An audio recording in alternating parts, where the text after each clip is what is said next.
कहते हैं कि कुछ लोग जो यहाँ घूमने गए उनमें से यहाँ किसी को भी याद नहीं रहा कि वह कहाँ गायब हो गए थे। पर इस जंगल की रक्षा कोई देवी नहीं करती, तो फिर कौन करती है? कौन देवता? मेवान ने कहा। तो पारो लगभग फुसलाते हुए बोला, इस जंगल की रक्षा करती हैं कुछ रहस्यमयी शक्तियां, जिन्हें स्थायी लोग पिशाचिनी कहते हैं। कमाल है, कहीं स्त्री को देवी मान उसे पूज रहे हैं, तो कहीं अपने डर को स्त्री का नाम देकर उसे नफरत कर रहे हैं। अब तक शांत बैठी सालू ने कहा, मेघाच्छादित आकाश, प्रकाशहीन सायकाल, चंचल पवन, पीड़ा से तड़प एक पक्षी अंतिम संदेश देने के लिए चटपटा रहा है। उसके पंख टूट गए हैं, वह विवश गिरता हुआ चीखता जा रहा है। उस स्वर की आर्द्र पुकार ने मेवान को जगा दिया।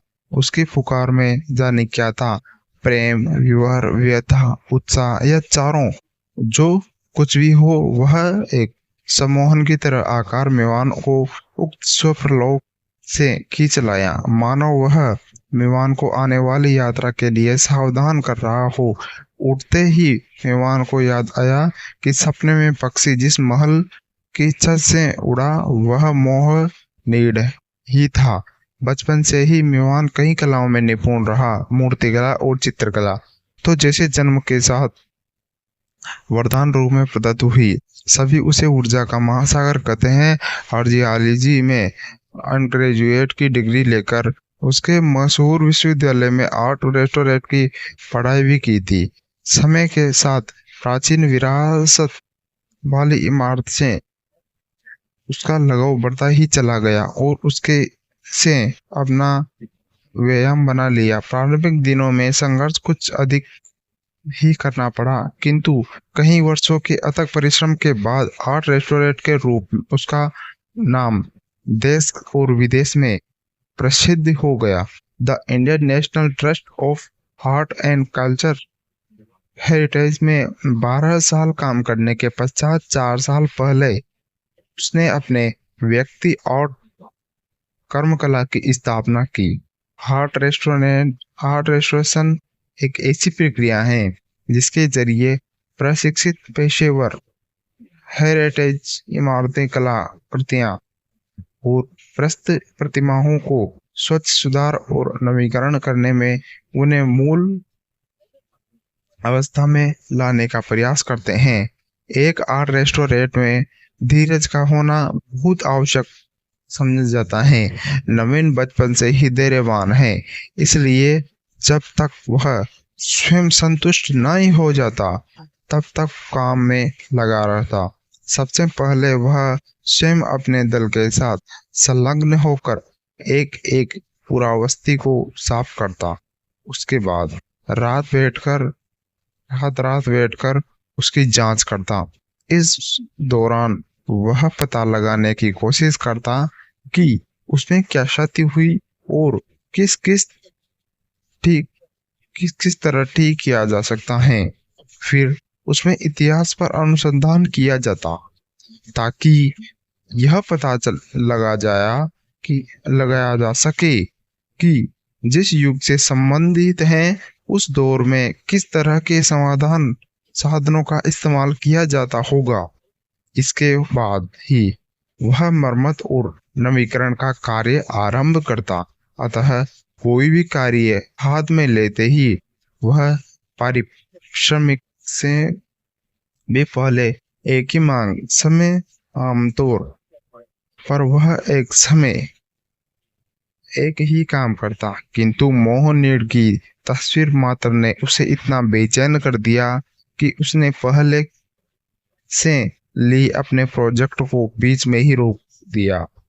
उसका एकमात्र लक्ष्य प्रोजेक्ट मोहनीड बन गया। इसी प्रोजेक्ट के सिलसिले में नवीन और उसकी टीम को आज दोहरगढ़ सोनगढ़ के लिए निकलना था। समय पर आंख खुल जाने के कारण नवीन जल्दी होकर एयरपोर्ट पहुंच गया। उसे एंट्री गेट पर अपनी टीम के सदस्य प्रतीक्षा करते हुए मिले। नवीन के दल में 4 लड़के और 3 लड़कियां हैं। वे सभी किसी न किसी कला में पारंगत हैं। मौसम खराब होने के कारण फ्लाइट 1 घंटे की देर से देहरादून के जालोर घाट हवाई अड्डे पर लैंड हुई। एयरपोर्ट और उन्हें ड्राइवर पारो एक बड़ी गाड़ी के साथ इंतजार करता हुआ मिला। वह बहुत बातूनी था। गाड़ी चलाने के साथ साथ सोनगढ़ का इतिहास भी बताता जाता। देहरादून में पिथौरागढ़ के मध्य खड़ा सोनागढ़ भारत के उत्तराखंड राज्य का एक छोटा सा गांव है। ऐसा माना जाता है कि एक समय में यहाँ 578 सरोवर थे, किंतु कालांतर में सरोवर का पानी सूखता चला गया और पठारी भूमि का जन्म हुआ। शीघ्र ही इस भूमि पर सरोवर का स्थान घने जंगल ने ले लिया। रोचक बात यह है कि जहां पिथौरागढ़ के वन अवैध कटान से पीड़ित हैं, यहाँ की धरती पर कोई अराजक तत्व कदम भी नहीं रख पाया। यहाँ राय स्वरूप तोमर की राजधानी थी। मोहनीड उनका ही बनाया हुआ है। मीवान को न तो शहर के इतिहास में रुचि थी और न ही उसके वर्तमान में। इसी कारण से जब पारोलाल शहर के बारे में जानकारी देता रहा, नवीन बस मोहनीड की कल्पना में खोया रहा। वह सोचता रहा कि जब मोहनीड नामक उस इमारत के चित्र मात्र में सफेद नए उभारने, प्रवृत्तियों ढालने तथा चिंतन को मोड़ने तथा अभिरुचि को दिशा देने की अद्भुत क्षमता है, तो जब वह उसे अपने सामने देखता तो क्या होगा। घोंगे के भीतर रहने वाला जीव तभी बाहर निकलता है जब वह भूखा होता है अथवा वह साथी की तलाश में रहता है। दोनों ही प्रकार की शुद्धता तृप्ति के पश्चात वह घोंगे के भीतर पुनः घुस जाता है। मीवान ने भी अपने इर्द गिर्द एक घोंगा बना लिया था।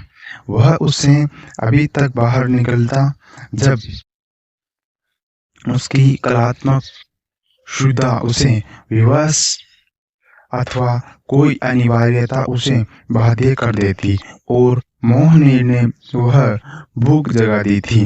नवीन का मित्र विक्रमजीत रावत विरासत में मिली इस रहस्यमयी इमारत का नवीनीकरण करा इसे सरकार को सौंप देना चाहता था।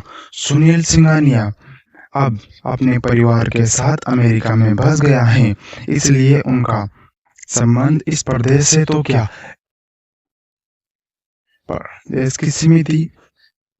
देश की सीमा तक ही रहा है, किंतु एक स्थानीय सरकारी अधिकारी की पहल पर इस महल का भविष्य निश्चित करने उसे विवश होकर भारत आना ही पड़ा।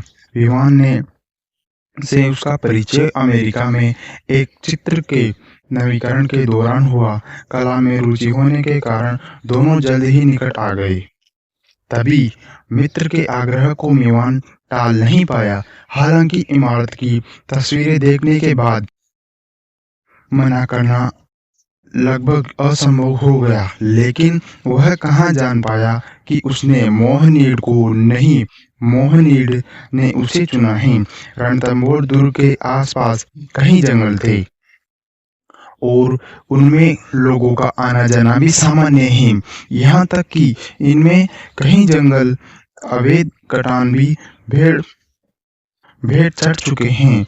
इन जंगलों की रक्षा हेतु ही स्थानीय लोगों ने अपनी प्रचलित मान्यता के अनुसार जंगल को न्याय देवी के रूप में विख्यात कोटखाड़ी कोकिला देवी को चढ़ा दिया है। कोटखाड़ी देवी को रणथंभौर जिले ही क्या पूरे कुमाऊं में न्याय की देवी के रूप में मान्यता है।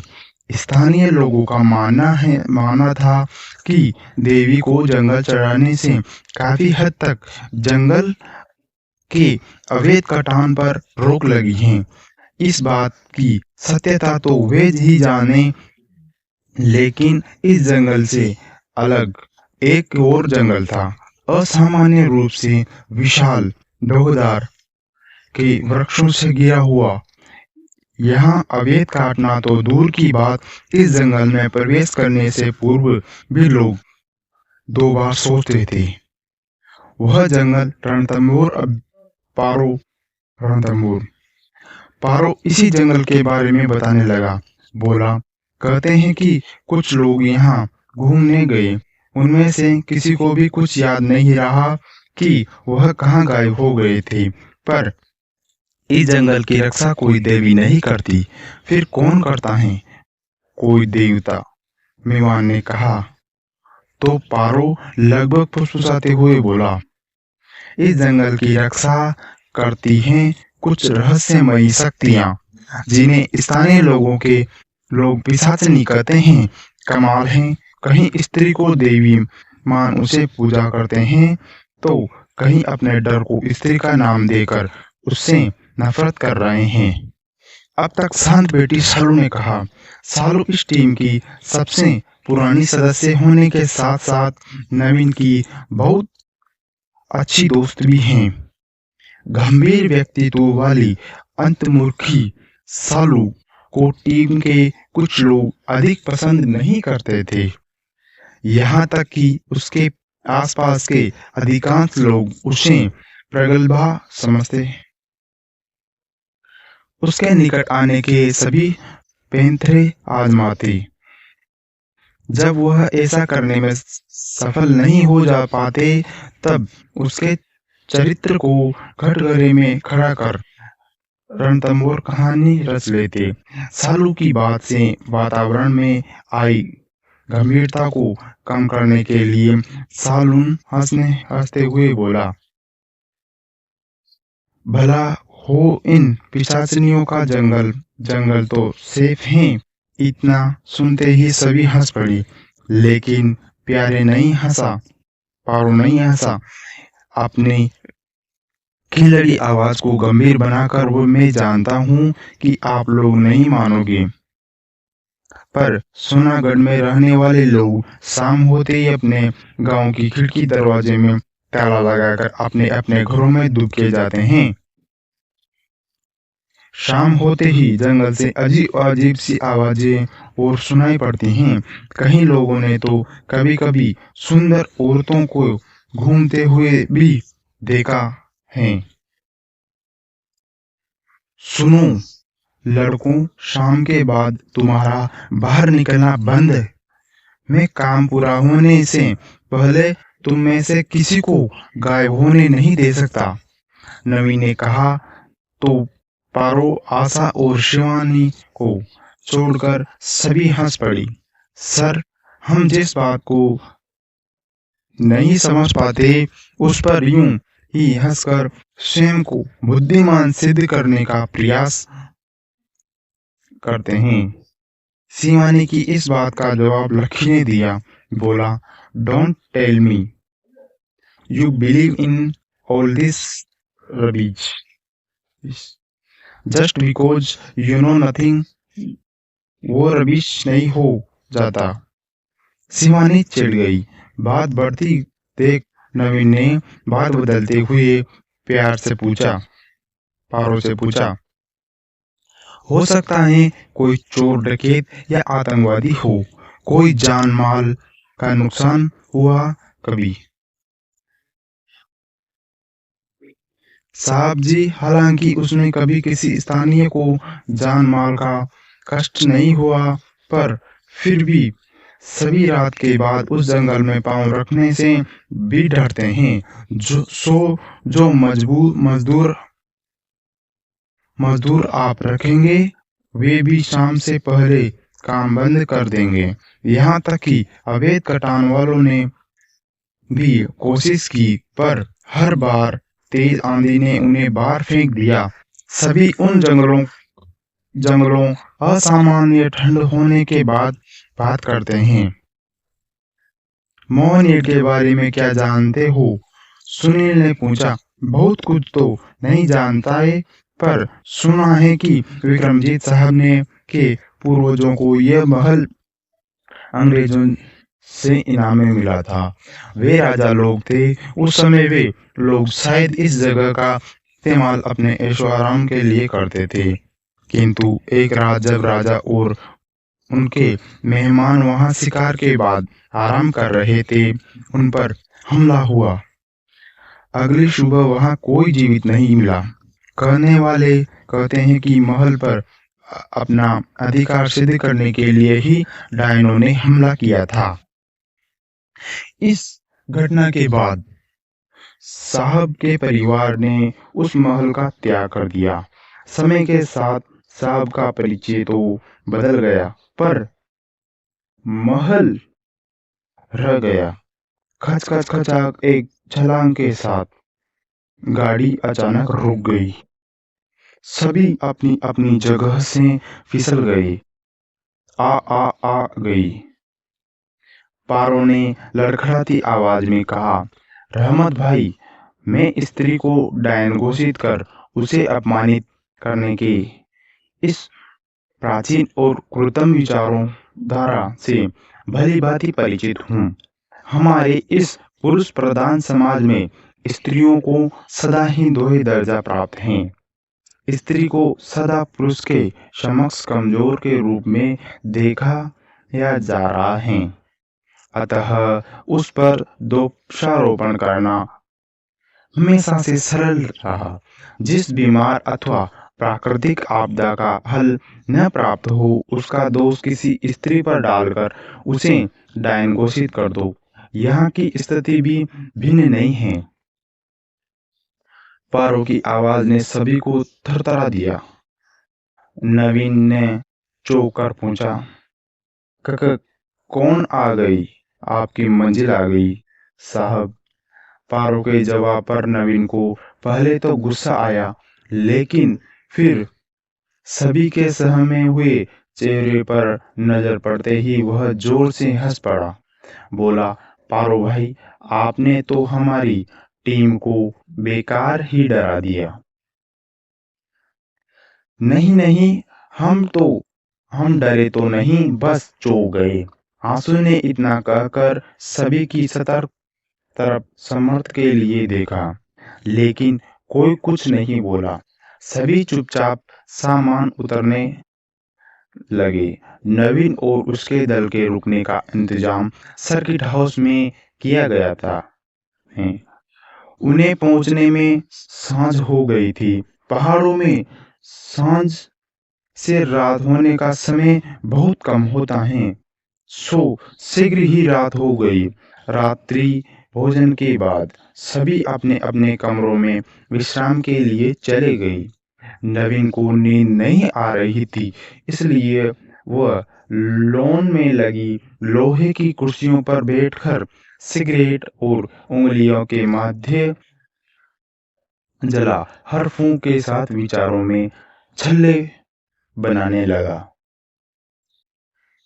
सर, नींद नहीं आ रही है। नवीन को पता ही नहीं चला कब सर्किट हाउस का मैनेजर रहमत उसे पीछे खड़ा हो गया। रहमत सर्किट हाउस में ही रहता था।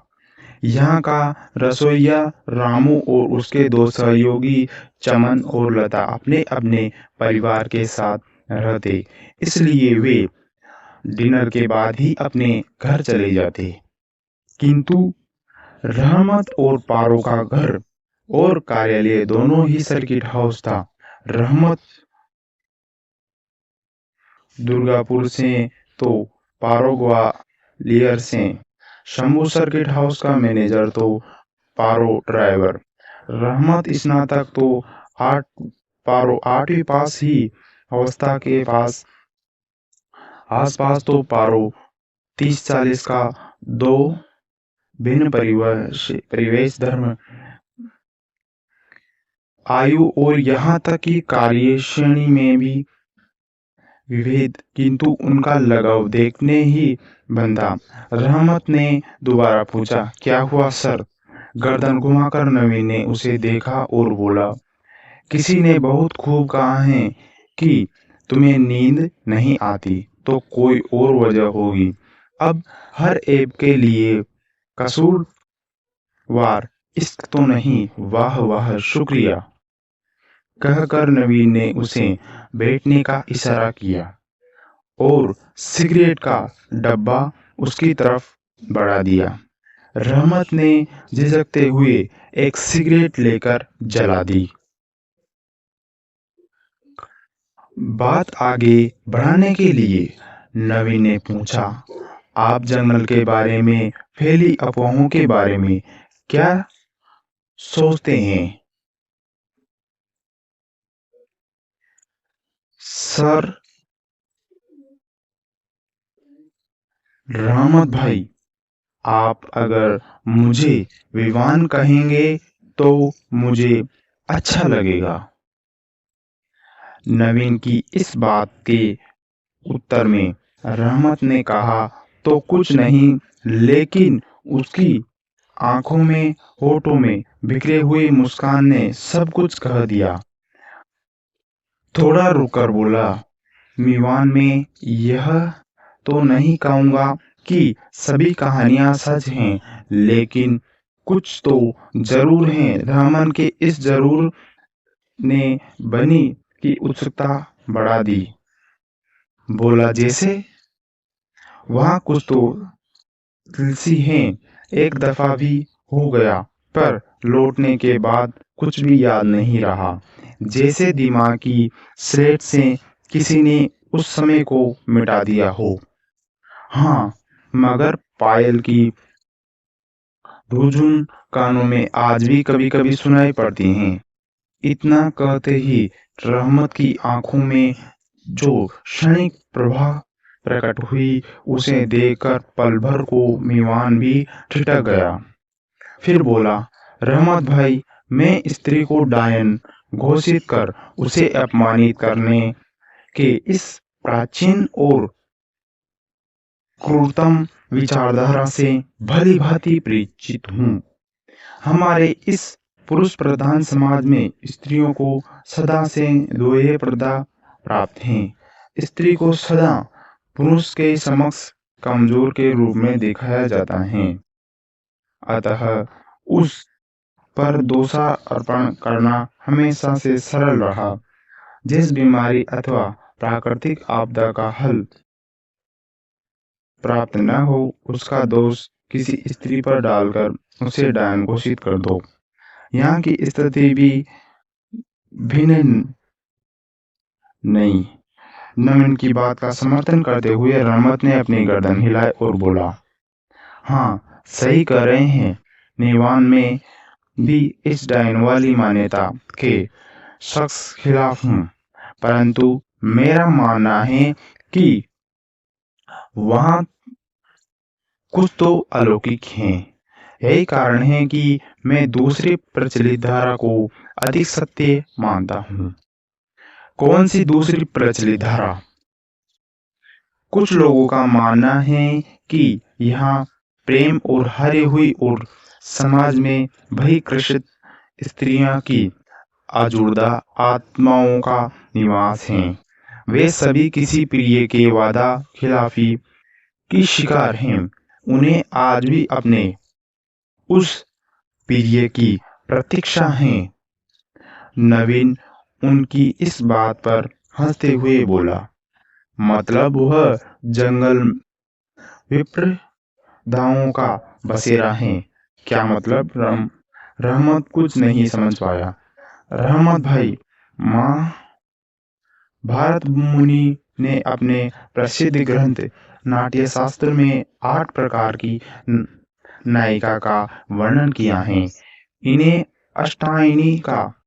अष्टनायिका कहते हैं। इन्हीं में से एक नायिका है विप्रलधा। वह नायिका है जिसका प्रिय उसे वचन देकर भी संकेत स्थल पर मिलने न आया हो। ऐसा जान पड़ता है आपसे इस जंगल में भी ऐसी ही स्त्रियों का बसेरा है। जी जनाब, लेकिन जिंदा नहीं, मुर्दा, रहमत ने गंभीर आवाज में कहा। तो मीवान उसकी वाणी की शुष्कता से हैरान रह गया। बोला, देखिए रहमत भाई, मैं इस बारे में तर्क नहीं करना चाहता। मेरा विश्वास निसंदेह व्यक्ति गत हैं, चाहे नास्तिक कहिए या मूढ़। मैं भूत नहीं मानता, जिस पल दर्शन हो जाएंगे मान लूंगा। जी, अब मैं तो सोने जा रहा हूँ, लेकिन लगता है आपकी रात अभी नहीं हुई। रहमत के इतने कहते ही दोनों एक साथ हंस पड़े। रहमत भी रहमत भीतर चला गया। दौड़ी थोड़ी देर बाद मीवान भी अपने कमरे की तरफ चल पड़ा, लेकिन उसके कदमों से तेज उसके विचार चल रहे थे। आखिर वहां है क्या? स्त्री, पुरुष, देवता, पिशाच क्या है? न जाने कौन उस जंगल में घूम रहे हैं। यदि वे मनुष्य हैं तो उन्हें भय क्यों नहीं है? क्या उनका कलेजा पत्थर का बना है? वे कहीं चोर या डकैत तो नहीं, लेकिन उन्होंने गांव पर कभी हमला भी नहीं किया। और यदि वे मनुष्य नहीं हैं, तो क्या रहमत सही है? क्या इस बार मेरा परिचय किसी भिन्न शक्ति से होने वाला है? लेकिन वचन भजन से आक्रोशित तथा विरह की दावनी में निरंतर जलती हुई वो क्या अपना परिचय मुझे सहर्ष दे सकेगी? उस रात्रि जब ये सब सोचते हुए मीवान की आंखें बंद हुई, कोई उसके कानों के आसपास आकर धीरे से गुनगुनाया, विप्रलब्धा में इस नहीं विप्रलब्धा में विद्रोहिणी। अगली सुबह से प्रोजेक्ट मोह नीड आरंभ हो गया। एकांत और खामोशी मीवान के लिए कोई नई बात नहीं है। वह भीड़ में भी खामोश और एकांत का ढूंढ निकालता है था। उसके जीवन में मनुष्यों का स्थान लिया पत्थरों ने, चित्रों ने, पुरानी इमारतों ने, निर्जर और उजाड़ खोटियों ने, पशुओं ने और पक्षियों ने। ईश्वर का स्थान उसके हृदय में प्रकृति ने लिया।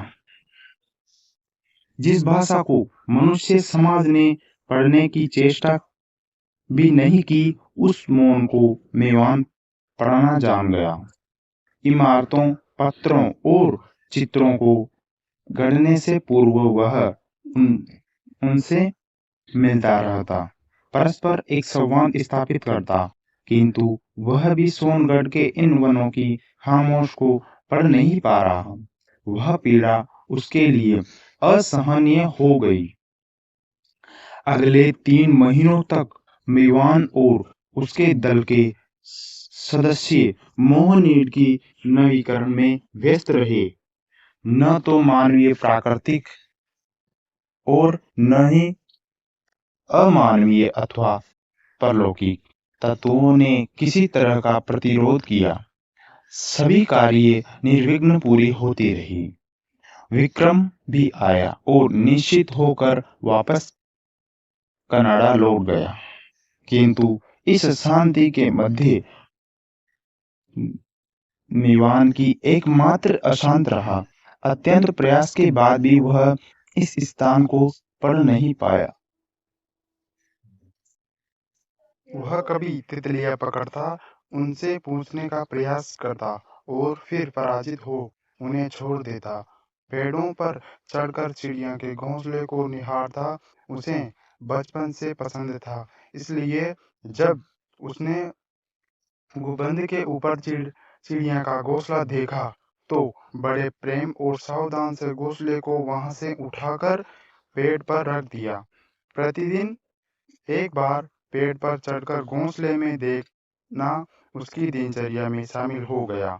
वह उस घोंसले के घर बनने की प्रतीक्षा करता रहा। वह उसका इस वन से संबंधित स्थापित करने का एक प्रयास भी था, किंतु विफलता ही हाथ लगी। एक सांझ नवीन ने कार्य समाप्ति की घोषणा जल्दी कर दी। अगले दिन रविवार था। उनके बीच सर्वसम्मति से तय हुआ छुट्टी का एक दिन। मीवान के कार्य से संबंधित सभी निर्णयों में उसके दल के लोगों का सब संभाग लेना अनिवार्य है। इसलिए जब मीवान ने उस दिन काम को बीच में रोकने का अपना व्यक्तिगत निर्णय सुनाया तो सभी चौंक गए। वैसे सभी उसके इस निर्णय से खुश ही थे, सो किसी ने कोई सवाल नहीं उठाया।